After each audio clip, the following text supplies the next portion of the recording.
Welcome to r/relationship, where OP slept with her colleague while drunk after her husband moved to another state for a job. Upon returning home, she realized her mistake, cut ties with her colleague, and moved with her husband, vowing never to cheat again. Now, OP is torn about whether to confess her infidelity to her husband. It is a very intriguing story. Let's dive into it.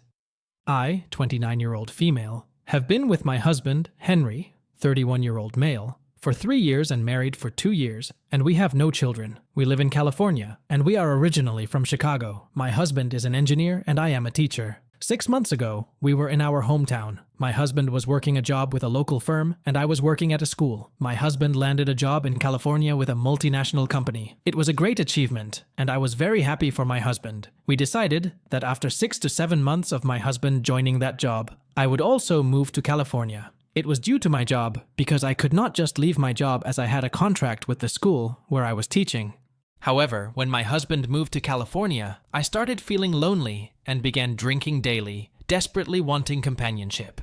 At that low point, I started hanging out with a colleague who had recently gone through a breakup, and he took me to bed within just a week of our friendship. When I returned home, I realized I was on the wrong path and that I was cheating on my husband. The same day, I cut all ties with that man and promised myself I would never see him again.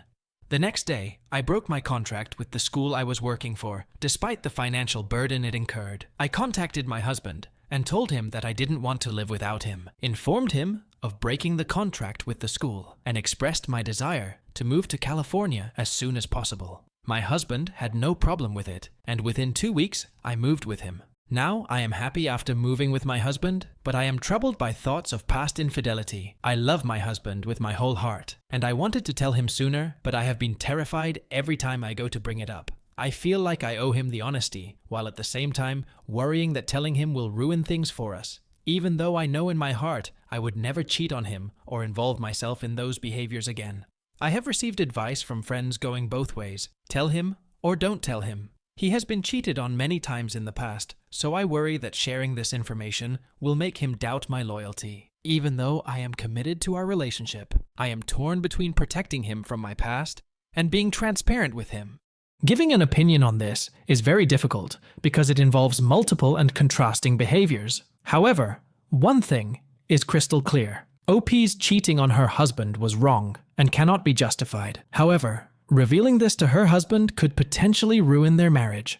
I suggest not telling him right away, but addressing it later on. This is a practical suggestion, especially considering that OP's husband has been cheated on before.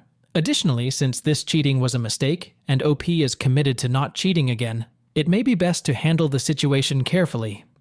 Let's move to an Am I the AH, where OP brings an uninvited guest to a destination wedding, and the maid of honor says OP is an AH for doing this because the guest was not happy with it. However, the guest didn't say anything about it, and the maid of honor wants to create a scene. Last week, I, 26-year-old female, received an invitation to the destination wedding of my former colleague Olivia, with whom I wasn't very close. I also didn't know the groom. I was surprised to be invited. It was an intimate wedding ceremony. Only around 100 guests were invited, and I may have been a second-round invitee, so I didn't receive a +1, and I didn't think much about it because I was already surprised that I was invited. The wedding destination was far enough away to require a 2-night stay at a hotel if I arrived the night before. I ultimately decided to go and booked a hotel room for my stay. However, they only had large rooms available due to it being a popular wedding destination. I thought it would be a good idea to invite my boyfriend to join me. This way, we could share the room and take turns driving to and from the destination. The plan was to have dinner together on the night we arrived, explore new places, and enjoy a nice breakfast before heading back home. While I attended the wedding events, he could relax in the hotel room or by the pool. The wedding was wonderful, but after it ended, the maid of honor, who I'm closer to than the bride, was chatting with me as I walked back to my room. Instead of searching for my keycard, I knocked on the door. When my boyfriend opened the door, the maid of honor just greeted him and walked off.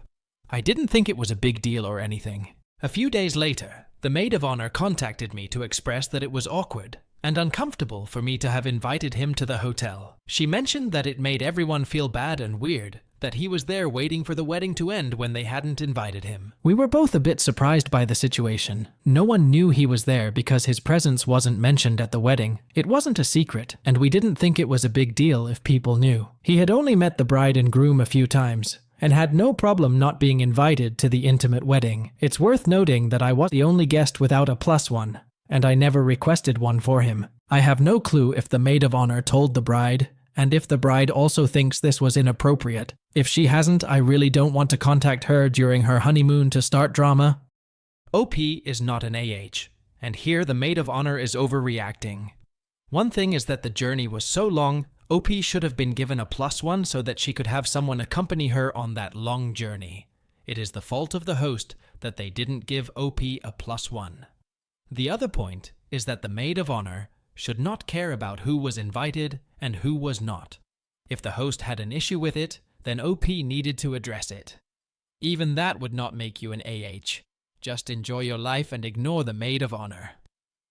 Let's move to another Am I the A-hole, where OP's daughter's lunch has been stolen multiple times, but OP thinks it is not a big deal, and he is not willing to complain to the principal because he believes the person taking the lunches may need the food more than his daughter does. However, OP's wife says she would complain to the principal because the children who steal their daughter's food will bully her in the future, and she calls OP an AH for not standing up for his daughter.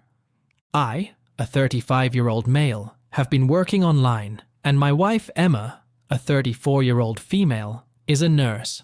We have 2 children, Ava, 10F, and John, 8M. My wife used to work in Atlanta, but 2 months ago, she landed a high-paying job in DC. Since I work online, the location doesn't matter to me, so we decided to move to DC and enrolled our children in a nearby school. Our kids have been attending for about 3 weeks now. Since enrolling, our daughter has been experiencing a recurring issue of her lunch being stolen multiple times a week. The school provides breakfast and lunch, but we pay for it. We always ensure there is money in their accounts in case they prefer to have school lunch instead of what we pack for them. This way, our daughter doesn't go hungry even if her lunch is stolen. My wife works the night shift, so I handle getting the kids ready for school in the morning, including packing their lunches. I always label everything with their names.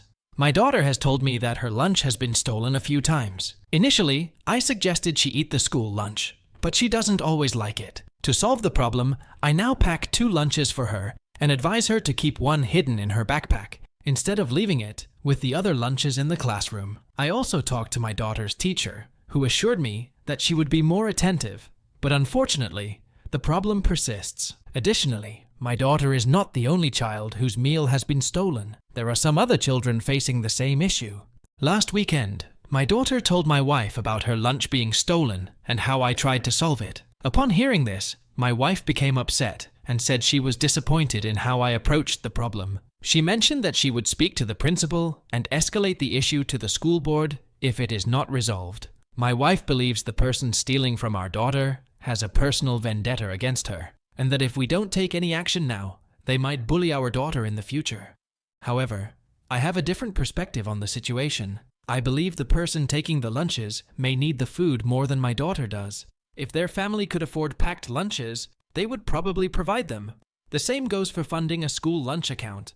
I think the child taking the lunches is hungry, and I don't want to worsen their situation by escalating this matter. If packing an extra lunch for my daughter means that a hungry child gets a good meal, I am more than willing to cover the cost. However, my wife doesn't agree with me, and she is insisting on discussing the matter with the principal.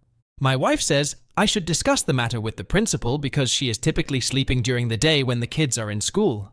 I told her that if she wanted to escalate the matter, she would have to attend to it herself.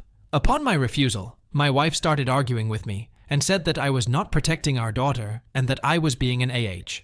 However, my point is that we should not escalate the matter, as our daughter is not going hungry, and whoever is taking her lunches isn't either, which I'm fine with. OP is being a bit of an AH because his approach is not practical. Although his desire to feed hungry children is commendable, the way he wants to help them is nonsensical, and he is doing this at the cost of his daughter's welfare. OP's wife is correct in pointing out that the children who steal their daughter's lunch would bully her if OP and his wife do not stand up for their daughter. If OP truly wants to help the less fortunate kids in his daughter's class, He should consider paying extra to the school so that they can provide for those children.